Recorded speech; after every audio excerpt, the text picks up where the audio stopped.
Esto es Ensuizados. Hola y muy buenos días, tardes o noches en función de la hora que sea, dónde y cuándo me estés escuchando. Bienvenido a Ensuizados, el podcast que se graba en Lausana, en la parte francófona de Suiza, el podcast en español desde y sobre Suiza.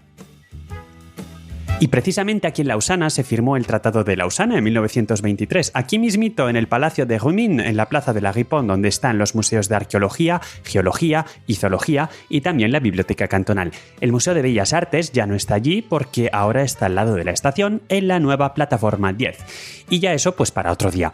Pero eso, que en 1923 no había todos esos museos y allí, en ese palacio, se firmaron las fronteras de la República Turca de Atatürk y los intercambios de población con Grecia, que no viene mal recordarlo justo ahora que se andan peleando, una vez más, los griegos y los turcos. Y en esta ocasión, pues se andaban peleando hace unos meses, yo creo que eran unos barcos en el Mediterráneo, ¿no? Alrededor de una isla y también las historias que se traen ahora con la catedral o mezquita, según se quiera ver, de Santa Sofía. Pero ni yo ni en este podcast sabemos nada de geopolítica, así que volvamos a Suiza, que también hay mucha tela que cortar. Hoy la idea es hablar de la otra cara de Suiza. Tampoco es que en este podcast se idealice el país más allá de la simple descripción, y desde luego no es oro todo lo que reluce.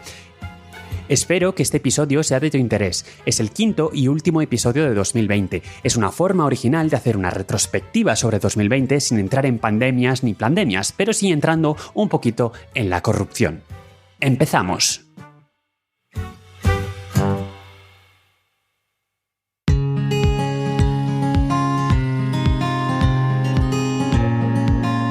Lo primero que me vino a la cabeza preparando este episodio fue buscar algún tipo de indicador objetivo y me pareció que el CPI era el más indicado, el indicador indicado, que el CPI es el índice de percepción de la corrupción.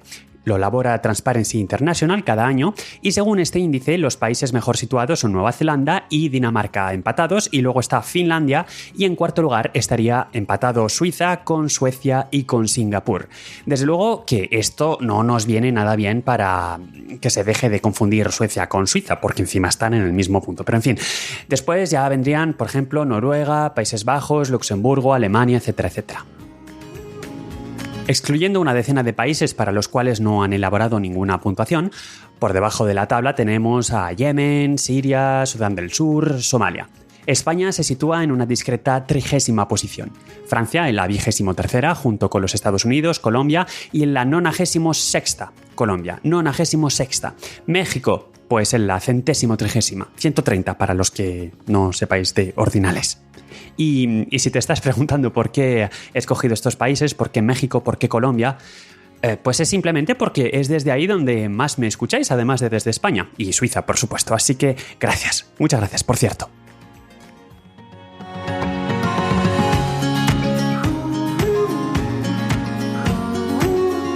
Y aunque dije que me basaba en criterios objetivos, es verdad que este índice, el CPI, pues a pesar de ser el estándar que se suele usar, al final no deja de ser un índice de percepción en el que además se le pregunta a expertos y a gente del mundo de los negocios y no en la población general, ¿no? La población general pues no se tiene en cuenta. Pero vamos, que la idea está ahí y Suiza está en principio entre los países menos corruptos del mundo. Y es cierto que aquí ha dimitido y se ha disculpado mucha gente, tanto por robar o por malgastar algunas decenas de miles de francos, ¿vale? Decenas de miles. También por desviar dinero de forma indebida, aunque fuera por una buena causa. Pero, bueno, pues sí, se puede pensar decenas de miles de francos es poco dinero y, bueno, pues todo esto es happy flower y es un mundo estupendo. Pero aún así, pues aquí, por supuesto, no es todo perfecto, escándalos hay, y los hay bastantes, de hecho. Sin absolutamente ningún ánimo de exhaustividad, os voy a mencionar algunos que me vienen a la cabeza, con un claro sesgo, obviamente, hacia la parte francófona de Suiza, que es justo, además, esa es la particularidad de este podcast, que se graba desde la parte francófona de Suiza. Ignoro, honestamente, si no conozco casos de la Suiza germana que hayan estado en las noticias, porque al final, pues, bien, hay menos trapicheos allí, bien, no estoy expuesto a este tipo de noticias, al final la información a mí no me ha llegado. Bueno, pues empiezo por los ejemplos. Primer ejemplo del libro, el señor Pierre Maudet. Este señor era presidente del Consejo de Estado de Ginebra. Vamos, presidente del cantón, el presidente del gobierno del cantón, ¿no? De la República y Cantón de Ginebra. Y creo que ya lo he mencionado de pasada en algún episodio a este señor, porque hace años ya que este señor se atornilla a su asiento y de hecho en los medios que hablan alemán pues parecen sentir una especie de mezcla de admiración e incredulidad hacia él. De hecho, cuanto más se va uno hacia el este de Suiza, más se aleja uno de Ginebra, que está justo en el oeste, pues cuanto más se aleja uno hacia el este de Ginebra, hacia el este del país, pues más se mira hacia Ginebra, confundiéndola con Francia, de hecho. Y incluso hay una palabra en alemán que designa todas estas, digamos, particularidades. Es la palabra Genferei. Y viene de Genf, que es como se dice Ginebra en alemán, y viene a significar ginebridad o algo así, que es una traducción que la verdad, pues no sé, porque la traducción nunca ha sido mi punto fuerte.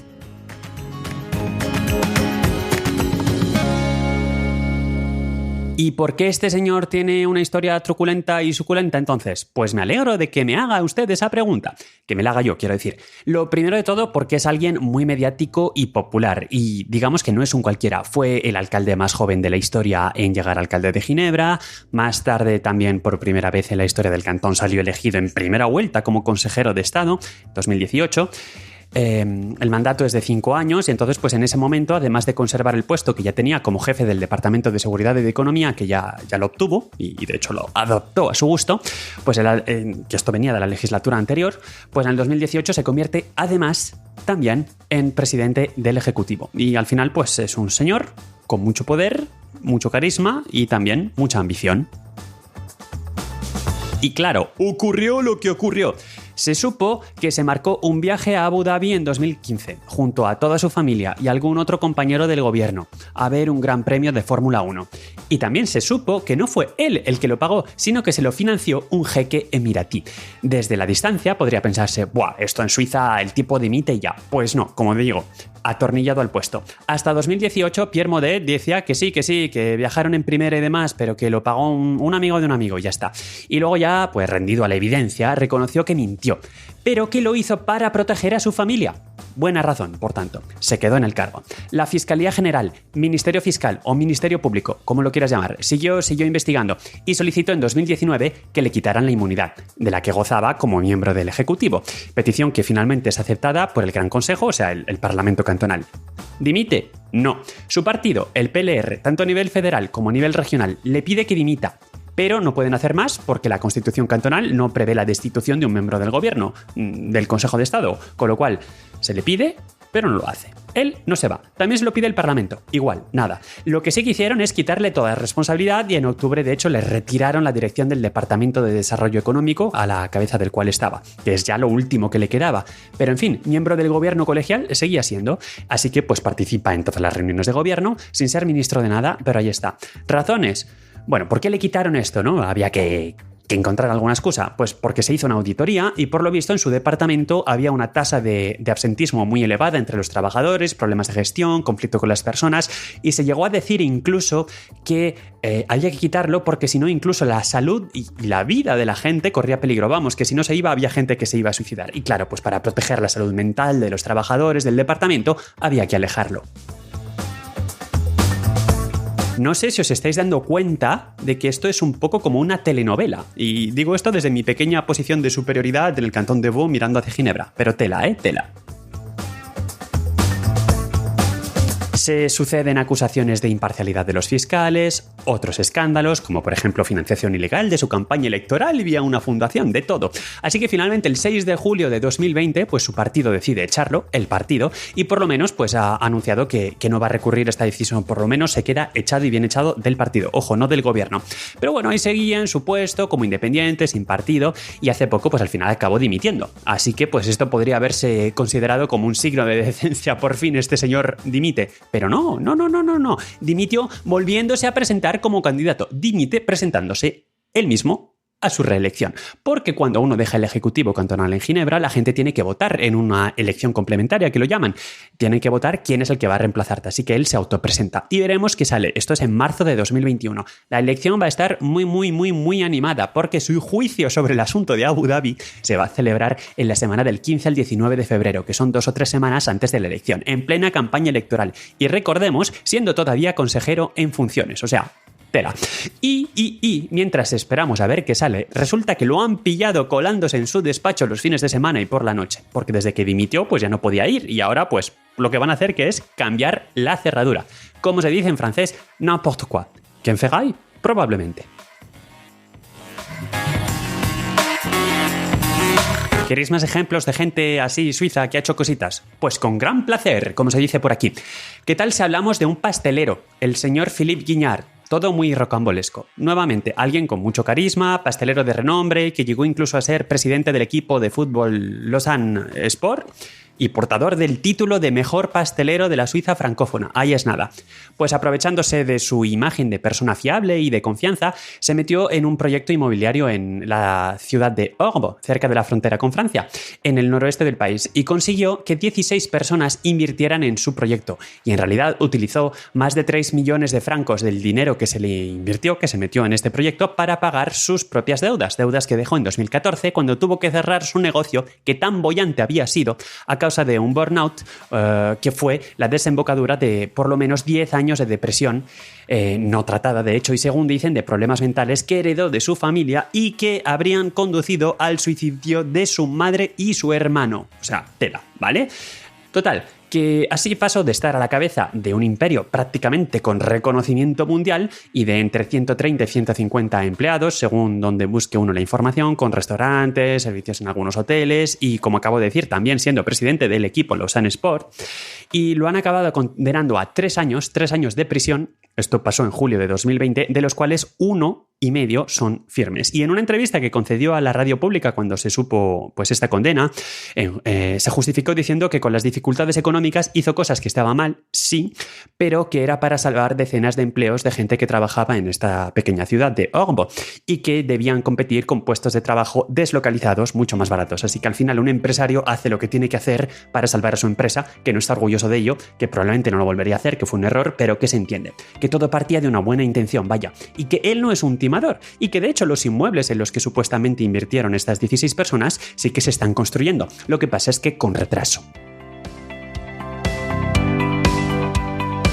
¿Más? Pues, por ejemplo, Yannick Butte del PDC, el Partido Democrático Cristiano, que de hecho acaba de cambiar de nombre y ahora se llama Partido del Centro, defensor de la familia tradicional, acusado de acoso sexual en 2017 y otra vez en 2020, bajo los efectos del alcohol, parece ser, porque este señor parece ser, ya digo, que le gusta darle a la botella. Y aunque bueno, a pesar de haber argumentado que sí, que había bebido más de la cuenta con aquella chica, que era todo en tono muy cordial al final y que se trata de una pura instrumentalización política para quitarlo de medio de cara a las elecciones que se iban a celebrar, que se celebraron de hecho ya sin él en octubre. Pero este por lo menos ha dicho que no se volvía a presentar, así que su carrera política pues se acaba ahora a finales de 2020. Podríamos también hablar de las subvenciones recibidas por Car Postal, la empresa de transportes que depende de los correos suizos. Ya a mí también me cuesta entender que Correos tenga una filial con autocares, pero en fin. Esta empresa, Car Postal, manipuló cifras para recibir más subvenciones. Al final, pues con facturas falsas, etcétera, etcétera, etcétera. Para mis amigos que me escuchan desde la parte germanófona de Suiza, a Car Postal se les llama allí donde vivís vosotros, Postauto. La Policía Federal presentó incluso cargos contra 6 ejecutivos de esta empresa por estar asociados, pues ya digo, a la generación de facturas falsas. También podría hablar de los escándalos en el recinto de Beaulieu, en Lausana, pero ya digo, la duración de los episodios de Ensuizados no me daría y me gusta que este sea un podcast que trata sobre un tema bien, de forma ligera y bueno, pues si hay aclamación popular, que volvamos sobre ello más adelante. Entonces, te estoy diciendo que en realidad todavía no hemos empezado el episodio, pues casi. Hoy me gustaría hablarte del señor Lauber, Michael Lauber, el hasta hace muy poco fiscal general del Estado. Lo llamo así utilizando el término español, o mejor dicho, el término que se utiliza para el organismo español equivalente que aquí se llama el Ministerio Público de la Confederación, o MPC para los amigos, MPC, Ministerio Público de la Confederación. El jefe de esta institución es el fiscal general, por tanto. Y esto es así desde la Constitución de 1848 en Suiza. Al contrario que en España, donde lo elige el gobierno, bueno, el rey, pero a propuesta del gobierno, tras haber obtenido la opinión del Consejo General del Poder Judicial. Bien. El gobierno, al final. Pues ya decía, lo que decía, al contrario que en España, aquí lo escoge la Asamblea Federal, que esto es, como ya hemos visto en otras ocasiones, en otros episodios, la reunión de las cámaras alta y baja, el legislativo, vaya, no el ejecutivo. Y desde 2012 este puesto estaba ocupado en Suiza pues por este señor llamado Michael Lauber, y como acabo de explicar, pues lo eligieron en el 2011 la Asamblea Federal, y de hecho esta fue la primera vez que lo elegía el Parlamento, porque su predecesor fue elegido por el sistema antiguo, es decir, por el Consejo Federal, o sea, por el Ejecutivo directamente, como en España, a dedito. Y en el 2015, ya digo, se le eligió en el 2011, entrando en función en el 2012, en el 15 es elegido y finalmente en el 2019 se lo reelige por un tercer mandato. Y qué bien le va a Suiza con sus instituciones fiables, robustas, todo muy bien, el Parlamento elige, todo estupendo y muy limpio y libre de cualquier mácula. Donde se empezó a torcer la cosa fue cuando se mezcló con la FIFA. Sí, el fútbol. A ver, hubo unas revelaciones en la web Football Leaks. Y se ha sabido que este señor Michael Lauber tuvo al menos 3 reuniones más o menos secretas y en cualquier caso discretas e informales con Gianni Infantino, que fue el sucesor de Sepp Blatter a la cabeza de la FIFA desde 2016. Sucesor, por cierto, después de haberle puesto la zancadilla a Platini, pero esto ya es fútbol y aquí me voy a quedar. Pero bueno, después de estas reuniones, que al final pues no estaban documentadas, no ha trascendido nada de estas reuniones más allá de suposiciones de tráfico de influencias. Ahora vamos a ver por qué. Pero al señor Lauber estas reuniones pues se le habían olvidado. En cualquier caso, el propio Infantino admitió que la voluntad de reunirse con Lauber vino del mismo, de Infantino, al poco de llegar a este puesto en 2016, pero que era solo para expresarle su voluntad de cooperar, porque él había llegado a la FIFA a hacer limpieza y a dejar atrás la era de Sepp Blatter. Sepp Blatter, no sé si os acordáis del escándalo de la FIFA en 2015, donde justo antes de 2 días de que se volviera a reelegir a Blatter, pues llegó la policía y detuvo a 8 responsables de la FIFA en el hotel Borolac en Zurich, por cierto, un hotel de 5 estrellas estupendo, donde pude quedarme una vez por trabajo, muy bien. Y todo esto estaba ligado al pago de comisiones de decenas de millones de dólares para que Rusia y Qatar se vieran adjudicar las Copas del Mundo de 2018 y 2022 respectivamente, que fue un asunto destapado inicialmente en principio por la justicia americana. Y en las reuniones entre Infantino y Lauber, en el que se ha acabado llamando el FIFA Gate al final, pues como ya digo, no se sabe lo que pasó porque no está documentado. Pero el asunto la verdad es que no huele bien porque hay muchos indicios. Primero porque a Lauber se le había olvidado, como decía, ¿no? que hubo estas reuniones. Por otro, porque se vieron, por ejemplo, una de las veces en un hotel en Berna que pertenece al Emir de Qatar, donde... Por cierto, también vive el embajador catarí y casualmente justo se estaban investigando estos asuntos de corrupción por la celebración de la Copa del Mundo en aquel país, en Qatar, en 2022. O que el propio emir de Qatar fuera el que puso a disposición de Infantino su jet privado para que pudiera viajar a ver a Lauber en otra de las reuniones, esta vez en Zurich, reunión a la cual Lauber llegó tarde porque su tren de CFF, SBB, FFS llegó tarde. O que Infantino, que estaba antes en la UEFA, usara sus conexiones con su amigo de infancia, Reinaldo Arnold, fiscal del Alto Vale, para organizar estas reuniones con Lauber, o también para intentar librarse del registro de las oficinas de la UEFA, que es donde él trabajaba antes, como acabo de decir, como consecuencia de los Panama Papers, o que el MPC, Ministerio Público de la Confederación, difundiera en ese momento, gracias al tráfico de influencias, un comunicado de prensa con lenguaje difuso, pero que prácticamente estaba exculpando a Infantino y decía que esto era contra desconocido, que había quizá delito, pero desconocido, no se sabía quién. Ya digo, todo un tufillo muy raro. Y en marzo de 2020, pues deciden que a Lauber le van a bajar un sueldo, el 8% durante un año, como castigo por comportamiento desleal y por haber mentido cuando se le preguntó por estas reuniones con Infantino. Avanza el año y a finales de julio de 2020 Lauber dimite con efecto a 31 de enero de 2021. Y por si esto no es suficientemente rocambolesco, y como el oyente avezado habrá visto, aquí hay varios meses de diferencia. ¿Por qué? Pues bueno, primero porque el preaviso que hay que dar cuando uno dimite para este tipo de puestos estaba en 5 meses. Pero además decía él, 5 meses de vacaciones acumuladas, porque se había trabajado mucho y no se les había cogido y las ha ido acumulando y tenía 5 meses. Y que entonces pues él dimitía ahí, pero le iban pagando hasta enero, pero él ya se largaba. Y bueno, pues señor Lauber, yo lo siento mucho, pero desde 2015 el reglamento de la Confederación ya no te permite coger todas estas vacaciones retrasadas. Aún así, en cualquier caso, se le ha concedido que se vaya inmediatamente, porque era lo mejor para todos. Y bueno, pues aunque debería presentar esta dimisión con 5 meses de adelanto, pues se admitió que se fuera inmediatamente. Lo que no me ha quedado claro es si le van a pagar esos 5 meses o no.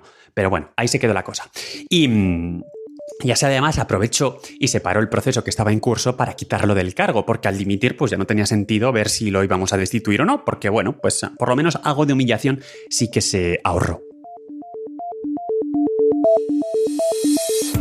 Normalmente el fiscal general está protegido por inmunidad, pero en agosto de 2020 una comisión de la Asamblea Nacional, o sea, en la misma institución que lo nombró, pues decidió levantar esta inmunidad para poderle abrir una causa penal por sospecha de abuso de autoridad, violación de secreto de función y obstaculación de la acción penal. Casi nada.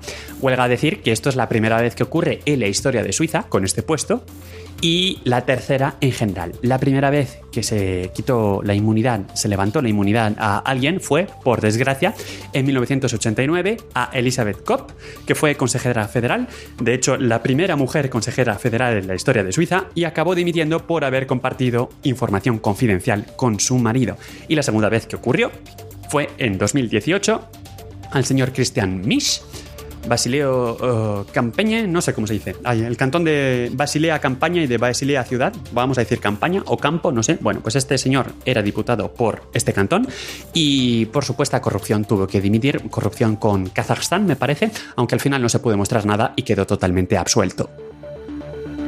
Bueno, pues ya con todo este trasfondo, tufillo, Michael Lauber, el otro Infantino, qué mal, pues llega un segundo proceso contra la FIFA y la corrupción con los derechos de transmisión de los partidos de la Copa del Mundo en la época de Sepp Blatter, ya digo, y en septiembre de 2020 pues se saldó este juicio con todo este trasfondo. Y al final pues ha salido bien, porque la cosa ha salido a medias, ya digo, bastante bien para los implicados. Está por un lado Jérôme Valcke, que es un periodista francés y antiguo secretario general de la FIFA. Estaba también en el fregado Nasser Al-Khelaifi, que es un catarí, presidente del Paris Saint-Germain, y un tercer hombre de negocios griegos por ahí, que se llama de hecho, el señor sigue en vida, Dino Deris. Y este último es el que habría dado 1.250.000 euros a Valcke a cambio de favorcitos. Y con respecto a el Khelaifi, pues nada, se le pidió una ayudita de nada para comprar una mansión en Cerdeña, 5 millones de euros, justo cuando estaba negociando los derechos de imagen de estos partidos en África del Norte. Pero ellos dicen que obviamente es mera coincidencia temporal, nada que ver una cosa con la otra. Y al final, pues nada de gestión desleal ni corrupción. Se han librado, la verdad. El Tribunal Penal Federal en Bellinzona, que está en la Suiza italiana, por si no te habías dado cuenta con ese nombre, pues ha desmontado los argumentos del MPC casi totalmente. Así que, pues tras 4 años de alegaciones, pues quedan en acusaciones menores todo, alguna multa por aquí y por allí, pero nadie va a prisión. Y obviamente, pues los abogados han aprovechado a fondo, al máximo, todo este trasfondo para recordar que la Lauber se reunía con Fontino, en fin, un duro golpe para la credibilidad de la institución del MPC, que habría, la verdad, preferido restablecer su honor con una sentencia más dura y condenatoria y habría, ha mejorado un poco la imagen de la institución. Eso sí, los acusados, un gran golpe de suerte. De los 2 candidatos que se presentaron al puesto, porque se abrió el puesto, porque había que encontrar un jefe del MPC, pues al final se presentaron 2. Era un proceso anónimo, pero ellos decidieron decir a la prensa que se presentaban. Eran el fiscal general de Ginebra y el de Friburgo. Y al final, pues ninguno de los 2 ha convencido. Se busca efectivamente a alguien con una experiencia similar, y estos dos eran fiscales generales, pero también se busca competencias de dirección y sobre todo capacidad para volver a calmar las aguas en el MPC. Así que bueno, pues se ha vuelto a abrir el puesto y esto es muy divertido porque hay un anuncio de puesto y todo en internet, lo puedes ir a buscar. Así que si os interesa, pues nada, podéis echar vuestra candidatura. Además, lo que han hecho ha sido que han subido el límite de edad a los 68 años, por si acaso hay alguien que tenía 65, 66 que iba a echar la candidatura y que se quedaba por debajo. Y acabo de mirarlo, de hecho, ahora mismo y el puesto sigue abierto, pero deprisa, que se cierra el plazo el 5 de enero de 2021, aunque lo mismo, si nadie convence, pues se vuelve a prolongar. Y el anuncio, la verdad es que es muy divertido porque es muy sucinto. Por ejemplo, tareas: dirigir el Ministerio Público de la Confederación. Vale. Competencias: ser suizo. Vaya, aunque no sabía yo que esto era una competencia, pero vale, bien. Ser suizo, varios años de experiencia en una función similar, estudios de derecho, idealmente un doctorado, idealmente con derecho a ejercer como abogado, rigor, talento de negociación, resistencia al estrés, contacto fácil con las autoridades. Y luego ya, esto ya muy suizo, inglés, 2 lenguas nacionales, idealmente 3. Ahí es nada. Eso sí, es muy transparente que haya un anuncio publicado en la web de la Confederación, así que bravo por ello. Y un último comentario. Como podéis ver, en Suiza los ataques personales a los políticos están a la orden del día, sin entrar a valorar si lo que han hecho está bien o mal, que creo que salta a la vista. Lo que sí que es evidente es que, aunque no se hacen campañas de publicidad abiertas, donde se critica lo que dice uno, lo que dice otro, los ataques personales por vía interpuesta de los medios de comunicación están a la orden del día. ¿Habríamos tenido conocimiento de todos estos casos que acabo de contaros si alguien no hubiera tenido interés en que se supiera? El idealista que hay en mí quiere decir que la justicia habría hecho su trabajo, sin filtraciones a los medios de comunicación. El realista que hay en mí os deja la pregunta abierta.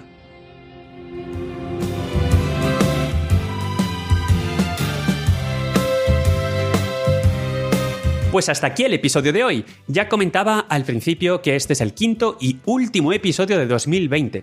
Podría haber sido mucho más prolífico este año, pero ha sido un año lleno de cambios personales y profesionales, por no hablar del efecto que la pandemia mundial ha tenido en casi todos nosotros, modificando muchas rutinas. De todas formas, aprovecho una vez más para agradecerte la escucha y el boca a oreja. Cuéntale a tus amiguitos que este podcast te encanta y cuéntame a mí de qué quieres que hablemos. Si tienes algún tipo de deseo, tus deseos serán órdenes para mí. ¿Dónde contactarme? ensuizados.es/contacto o en Twitter @ensuizados. Y si quieres más píldoras con mucho menos elaboradas, más cortas pero más frecuentes, suscríbete al podcast hermano de este, Ensuizados Express, que lo podrás encontrar en el mismo lugar en el que estás escuchando este podcast. Espero, en lo que a mí respecta, haberte podido compensar el hecho de haber hablado tanto del virus en este otro podcast hermano.